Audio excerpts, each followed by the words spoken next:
Hey friends, some of you may or may not know that I also write under the pen name of Katie Tate. Katie is a mashup of my initials, K obviously for Christy, and D for Dixon, which is my maiden name.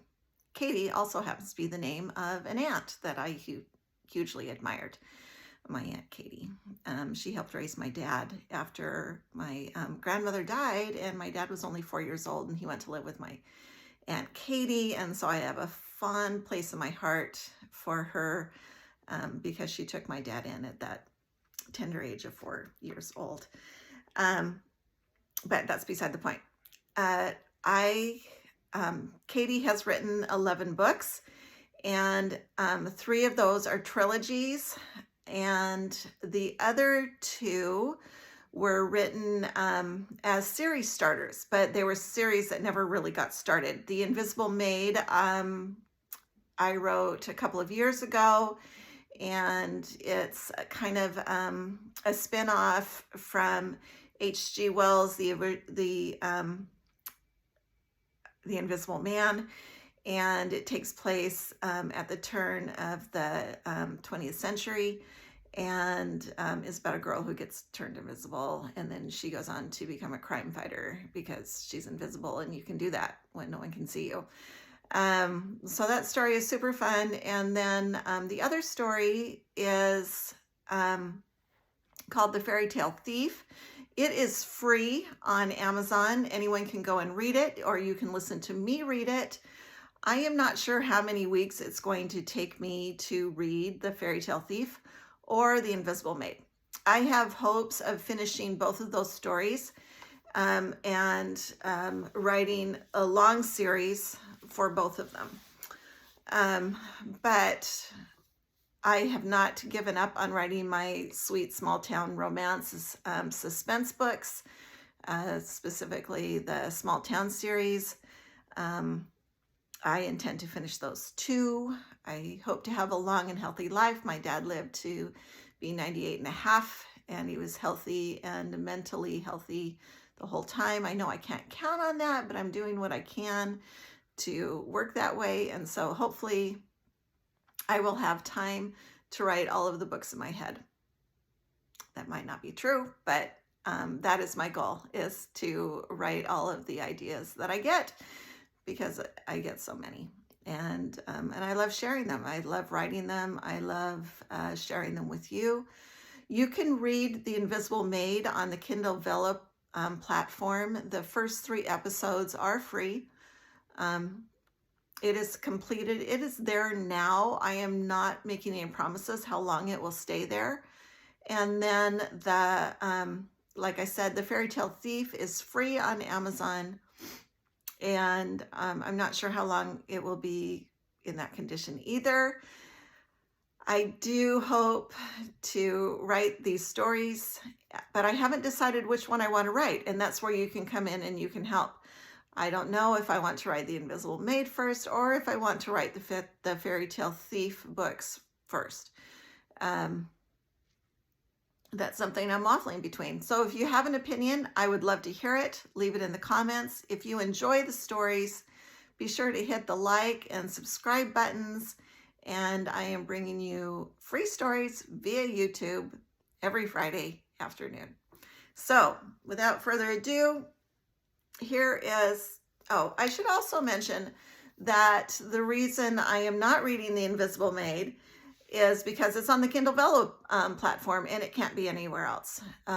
So it's not like I'm showing preference for The Fairy Tale Thief. It's just I don't have access to that story, because right now it belongs to the Kindle Vella platform. So anyway, without further ado, here is The Fairy Tale Thief, episode 1.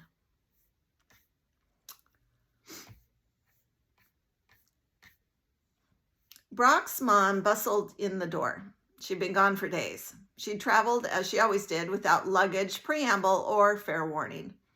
Brock closed his world history textbook, knowing his mom would always be more interesting than most people, even ancient despots. She carried a giant package in her hand and kicked the door closed behind her. Beaming, she propped the package in the chair beside him and began unwrapping it. "You're going to love this." Cordelia's eyes twinkled as she cut away string and paper. It was a painting of someone wearing a frou-frou collar, tights, and Brock's face. The Brock look-alike sat on a horse with a castle in the background in some faraway country. Centuries of dust and grime had gathered in the nooks and crannies of the heavily carved wooden frame. "Doppelganger," Cordelia said, smiling at her purchase. "A what?" "Doppelganger," Cordelia repeated. "It's someone who looks the exact same as another person and is not a twin.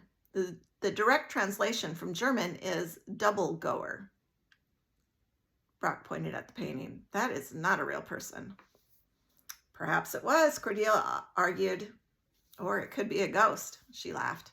"Or maybe you're the ghost of this person." Like incy-wincy spiders scaling the waterspout, a chill crawled down Brock's back. "You can't hang that anywhere where my friends can see it." Cordelia smiled at his identical twin. "I'll keep it in the shop." "You're going to sell it?" Maybe he could keep his friends out of there until it disappeared, assuming, of course, it actually sold. Until that happy day, Brock wondered where she would put it, since the antique shop was already overflowing with her finds. "It looks old." "It is." She carried the picture into the workroom and set it on her table. She pulled out a rag and a bottle of lemon oil and began to polish the frame. With his textbook tucked under his arm, Brock headed upstairs, but as he did, he caught sight of the painting. And though he saw the same castle in the background, this time, instead of his double whatever, he saw a blonde woman who looked a lot like his mom sitting on a white stallion. Transfixed, he paused in the doorway. Cordelia looked up and turned the painting to face him. His double what's-it returned in a shifting haze of color. Brock lost all interest in Attila the Hun and his world history homework. In his room, he dropped his texts on his bed, booted up his laptop, and Googled doppelganger. In fiction and folklore, a doppelganger is a look-alike or a double of a living person, sometimes portrayed as a paranormal phenomena, and in some traditions as a harbinger of bad luck. Other traditions and stories recognize your double-goer as an evil twin. Grace stood on the corner of Santa Magdalena Parkway and Teresa Creek Road, searching for her little brother. Her gaze landed on the circus tent propped up at the end of Antonio Parkway. It sat at the edge of the canyon, surrounded by a field of poppies. Toby wouldn't have gone on the grounds without her, would he? The circus didn't make Santa Magdalena weird. It was weird all by itself. It didn't need a multicolored tent, a cast of clowns, acrobats, and carnies, and the overwhelming powers of stench of animals mingled with popcorn to make it strange, although all of that certainly helped. Of course, the Santa Magdalenians would claim Grace was the outlier, the misfit, the girl in boots and Levi's in a city of flip-flops and short skirts. The girls from Salmondale, Oregon. A green place, a town hugging the Columbia River with views of Mount Adams to the north and Mount Hood to the south. Santa Magdalena had golf course views, a man-made lake, and lots of girls in barely clad booties. But just then, Grace spotted Toby flailing down Santa Magdalena Parkway sidewalk, holding a waffle cone devoid of ice cream in his hand like a lantern.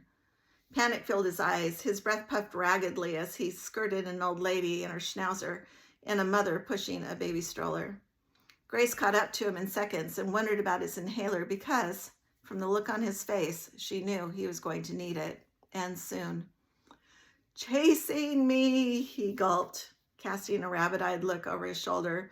"Dropped my ice cream." Grace drew him into an open doorway. The sights and smells of the store barely registered as she knelt in front of Toby, grabbed his arms, and willed him to breathe.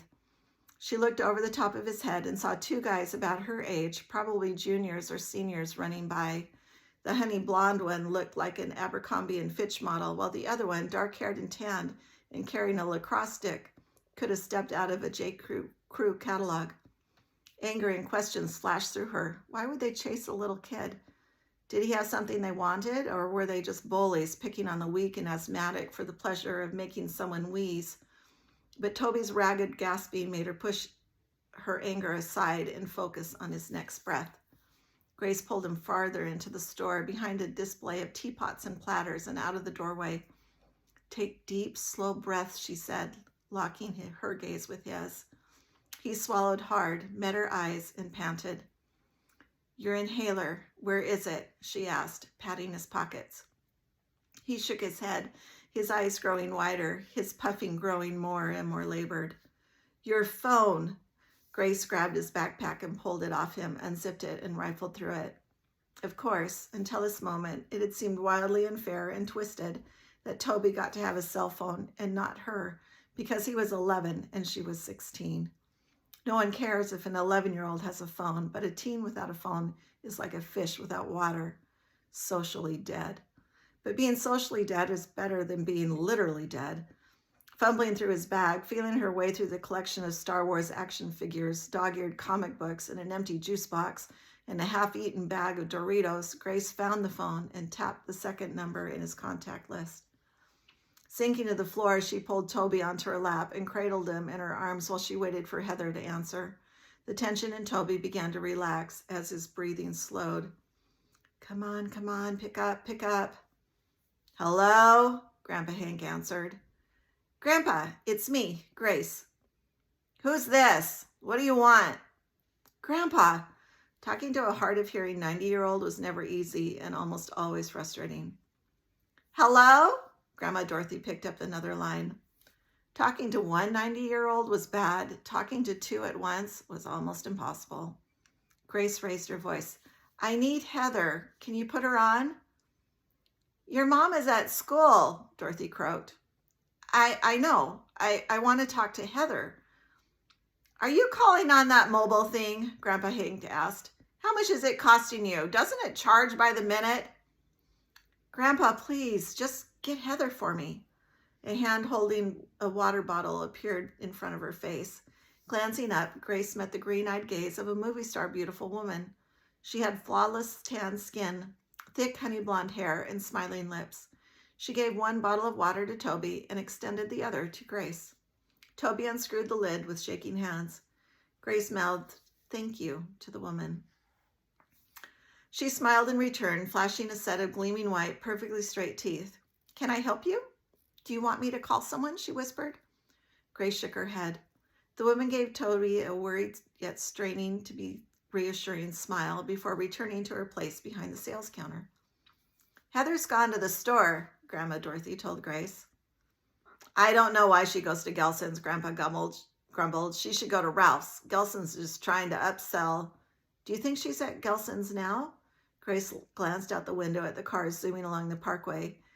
Santa Magdalena only had a few major shopping centers. Maybe she could spot the 15-year-old Jeep Cherokee with rusted bumpers in one of the parking lots. It had to be the only rusted 15-year-old car in all of Santa Magdalena. "Now, how would I know where she gets to?" Grandpa Hank asked. "Remember, you sent her to Rite Aid to pick up your prescription," Grandma Dorothy cut in. "Oh, that's right," Grandpa Hank said. "Well, she's taking her time about it." Rite Aid was on the far side of the lake, and Grace couldn't drag Toby across town. Sticking to the original plan of meeting Heather at the library seemed like the best idea. "Never mind," she said. "We'll catch up with her." "Ketchup? We don't need ketchup," Grandma Dorothy exclaimed. "Not ketchup," Grace said. "Absolutely not," Grandma Dorothy said. "We have plenty of condiments. We get all those little packets every time we go to McDonald's."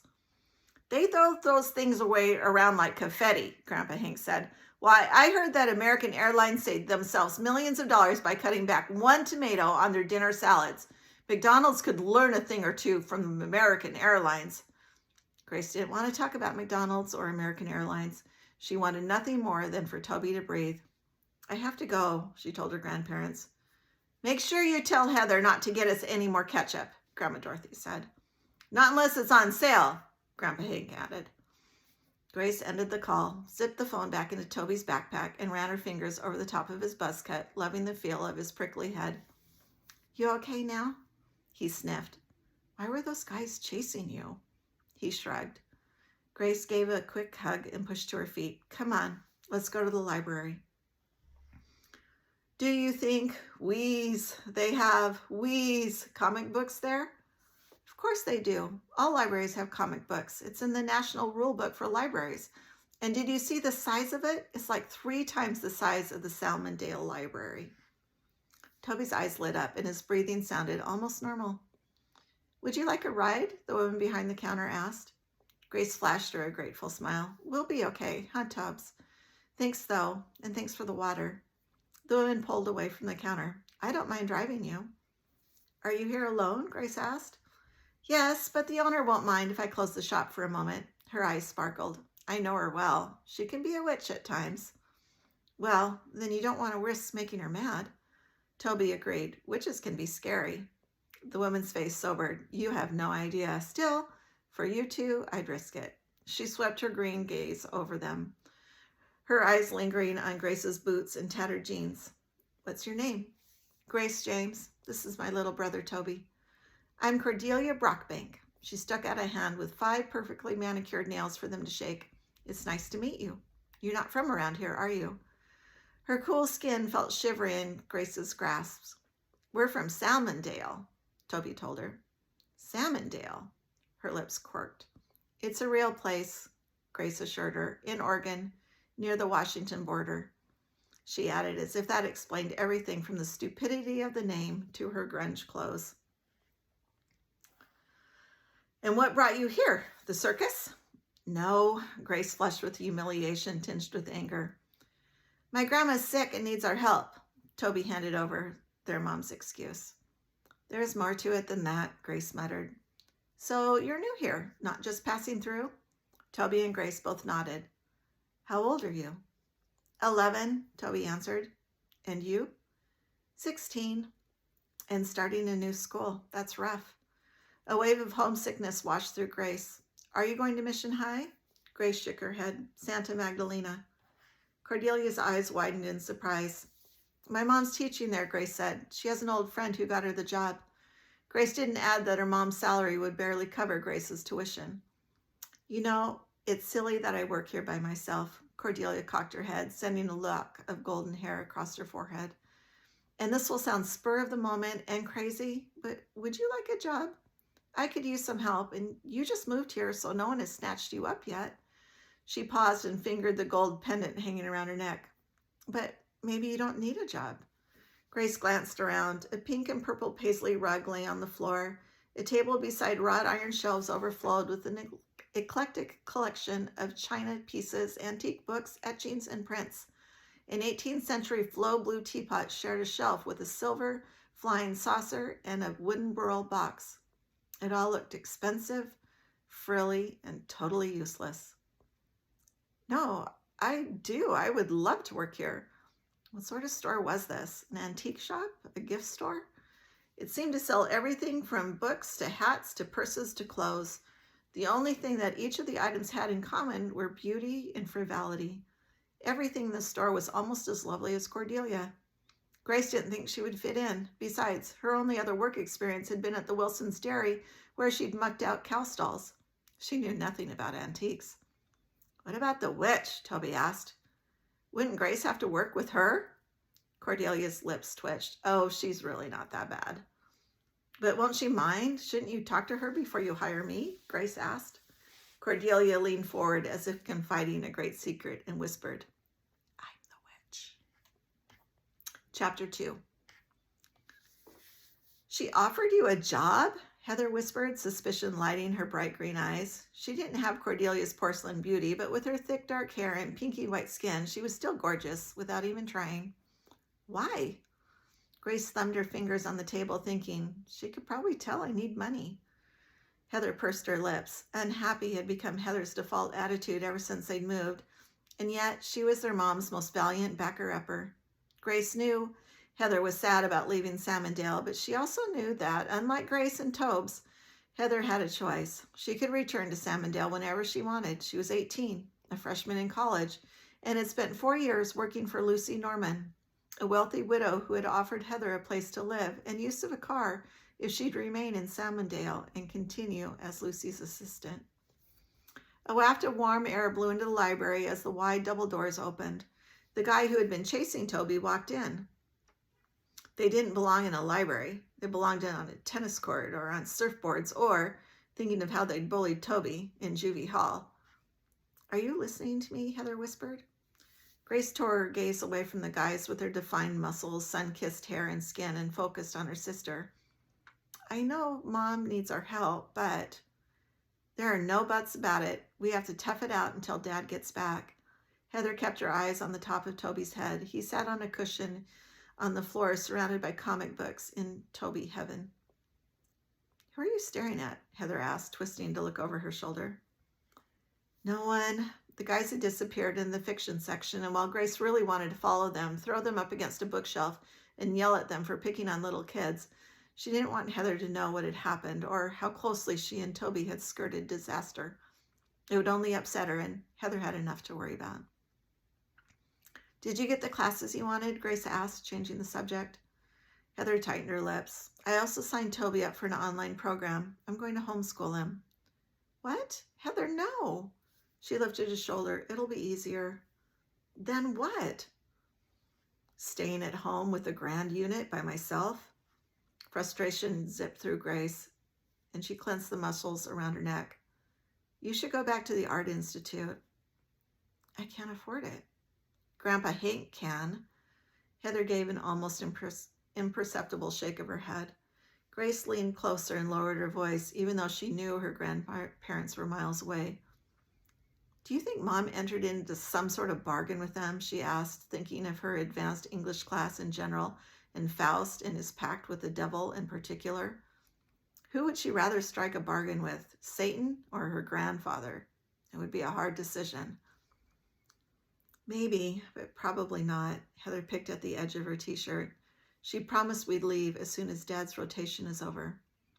Do you think that's ever going to happen? Grace's thoughts skipped ahead to her own graduation. Maybe if she worked really hard, she could get a scholarship and go to any school she wanted. Heather didn't answer, but used her foot to nudge Toby. Pick your favorite 3 and let's go, she told him. Did you want to get anything? She asked Grace. The frustration clenching her neck swept through Grace, tightening her spine and tingling her fingertips. Heather didn't deserve this. She should be hanging out at the Art Institute and sketching grape clusters, not babysitting her little brother and catering to her tight-fisted grandparents. You okay? Heather asked, bumping Grace with her shoulder. Heather was nice, too easily taken advantage of. Grace wished she could siphon off a smidge of her anger and give it to her sister. It would do us both good, Grace thought. Guilt quickly set in. Heather was perfect, just as she was, and Grace? She wanted to pick up the heaviest book she could find and use it on someone's head. The 2 guys she'd seen chasing Toby emerged from behind a bookshelf. The blonde one met her eye. Grace sent him her best death stare. His lips crooked into a half smile, making her hate him even more. I'll meet you at the car, okay? Grace pushed away from the table, stood, and wiped her hands on her jeans. Where are you going? Toby asked, his arms full of comic books. He clutched at them, but they slid around in his grasp. I just want to see something, Grace said, reaching over to help him sort out the comics. When she straightened and looked around, the guys were gone. While Heather and Toby went to stand in line at the circulation desk, Grace hurried to the fiction section, determined to confront the bullies who had made Toby hyperventilate and drop his ice cream. But they weren't there. She moved through the aisles looking for them. Taking a deep breath, she strode outside. The summer heat hit her like a punch to the gut, and she squinted against the sun's glare. A man, the height and width of a wine vat, planted himself in front of her and folded his stubby arms across his barrel chest. What'd you do with it, Blanche? Bushy eyebrows lowered over squinty eyes, and his lips, barely visible through his woolly beard, were screwed into a frown. Pardon? Dressed in brown shorts, work boots, and a red flannel shirt, he didn't look like he belonged in the clown or acrobatic crew of the visiting circus, but he didn't look like he belonged in Santa Magdalena either. But then, neither did she. Doubt flickered in his eyes, but suspicion won out. He grabbed her wrist with a small, calloused hand. His grip held her like a vice. You gotta give it back. Despite his small frame, he had a low, gravelly voice. Grace shook him off.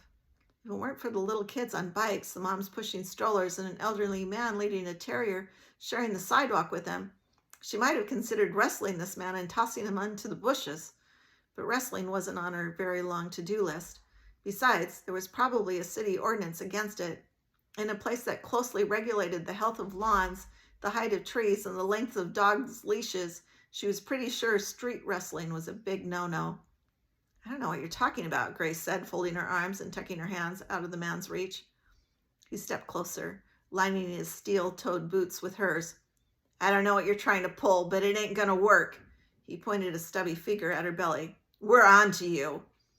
Grace looked over his shoulder to see a flock of men just like him barreling her way. Panic fluttered in her chest. She knew she could wrestle one of them, but she didn't want to take on a mob. Besides, she didn't have time to wrestle with angry little men. Grace glanced back at the circus tent, wishing these guys would return to wherever they had come from. But the ache in her heart told her that what she really wanted was to return to where she had come from. When Heather and Toby approached, Grace gave the men a withering look and climbed into the Jeep. We're watching you, the ringleader of the little men yelled at her as he and his troop walked away. Ashton bumped Brock with his shoulder, bringing him back to Earth and the library. World history, remember? 3 days until school started and Brock hadn't finished the summer assignments for his AP class, but he kept his focus on the girl in the parking lot. She looked familiar, but he couldn't say why. Small, dark, and elfin, she should be wearing a pair of wings instead of boots, ripped jeans, and a shredded t-shirt. Ashton followed Brock's gaze out the window. You have a girlfriend. Besides, it looks like her shirt got run over by a lawnmower. I know. She's not your type. True. Alicia was tall, blonde, and hungry. This girl was the total opposite. It's not what you think. She's familiar, like we've met or something. Her voice niggled in the back of Brock's head. Her arresting blue eyes reminded him of someone from somewhere. Ashton rolled his own boring brown eyes and shoved a book in Brock's hands. Focus! Harvard! Harvard's your dream, not mine. Ashton shook his dark head. It's my dad's dream. And that girl is mine, Brock thought. What do you think? Grace's mom asked, standing back to admire her handiwork. Playbills for Shakespearean productions and Mark Twain memes shared wall space with a whiteboard. A large bookshelf and an overstuffed chair complete with an ottoman filled a corner. Jeannie affectionately called this the reading nook. She had had a similar corner at Salmondale High that her students, with perhaps even more affection, called the hookup nook, for obvious reasons, of which Jeannie was blissfully unaware. With her thick brown hair tied back in a ponytail and the smattering of freckles on her nose, Grace's mom would have looked more like one of her students than a teacher if it wasn't for the worried pinch between her eyebrows. Jeannie had her hands on her jeans-clad hips and a sad smile on her face. It's nice though, huh? Grace had to admit her mom was right. It looked a lot nicer than the English classroom at Salmondale High, but Grace worried if anyone would use the same adjective to describe the students at St. Mag's. The Salmondale High parking lot had been filled with beatered VW vans, pickup trucks held together with Bondo, and Frankenstein-type vehicles salvaged and created from the scrap heap. The Santa Magdalena High School lot would be wildly different. The bright and shiny cars would make her bike look shabby, and the common adjectives to describe the student body would probably be rich, spoiled, and entitled. Maybe nice would be on the list, but Grace doubted it. Grace unpacked the last box of books, lining them up on the top shelf. I'm going to go to the shop. Are you sure you want to spend one of your last days of vacation working? Jeannie asked. What would I do instead? Grace asked, using the back of her hand to wipe sweat off her forehead. Jeannie stared at her with sad eyes. I'm sorry. I know you'd rather be with Kelly and Jenna than here, but you'll make new friends, I promise. Soon you'll have as many as before. Mom, stop. It's not like you can swap out people. Jeannie pursed her lips, stepped closer, and tucked a loose strand of hair behind Grace's ear. You're so beautiful, smart, and funny. You'll make new friends. She held up her hand to stop Grace's protest. I know that new friends can't replace your old ones, but at least you have Heather, me, and Tops. Grace noticed her mom didn't include her grandparents on that short list. I want to go home, Grace said, leaning into Jeannie and inhaling her warm vanilla scent. Jeannie patted Grace's back. We will. 18 months is a really long time. But we're already 30 days in. It's only 17 months now. That's only a little longer than a year. Stupid military, Grace muttered. Jeannie looked around in mock horror. Hush, they will hear you. Jeannie meant it as a joke, but since Grandpa Hank watched political programs every night and filled their heads with conspiracy theories, Grace found it hard to smile.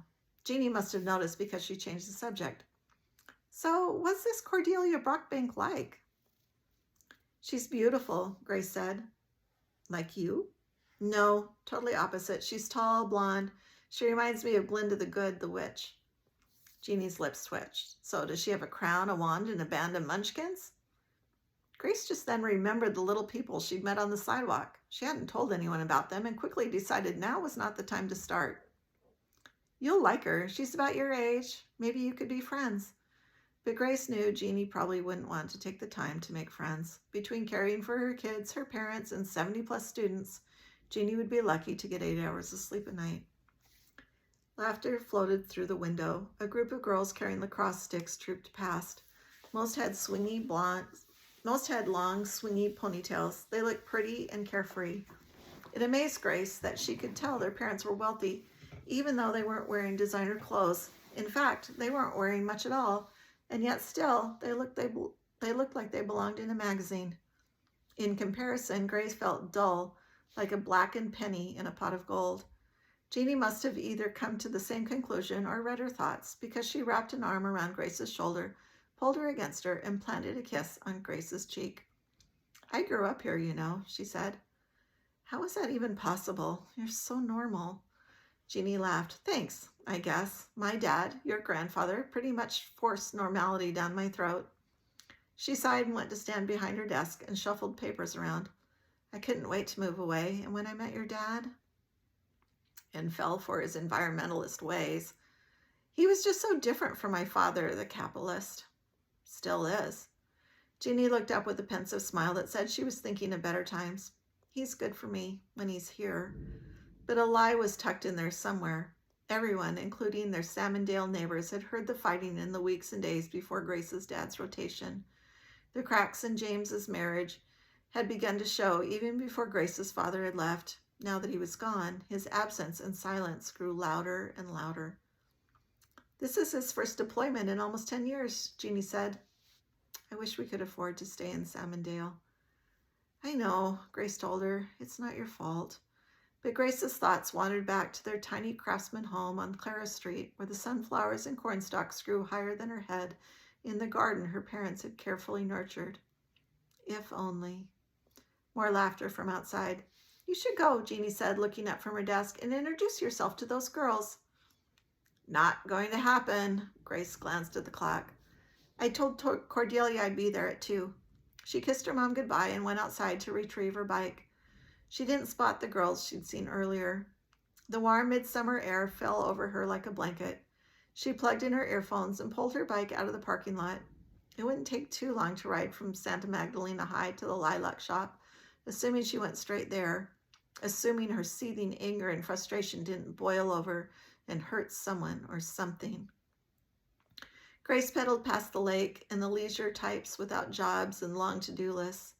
Santa Magdalena was full of personal assistants to pick up school supplies, personal shoppers to buy clothes, and gardeners to mow healthy, regulation-length lawns.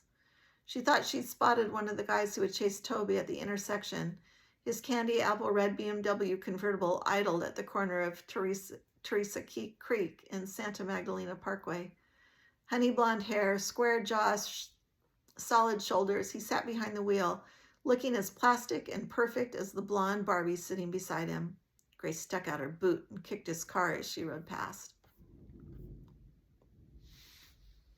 Okay, that's the end of the episode for today. Thanks for joining me. If you enjoyed it, be sure to follow the like and subscribe button so that you can hear the rest.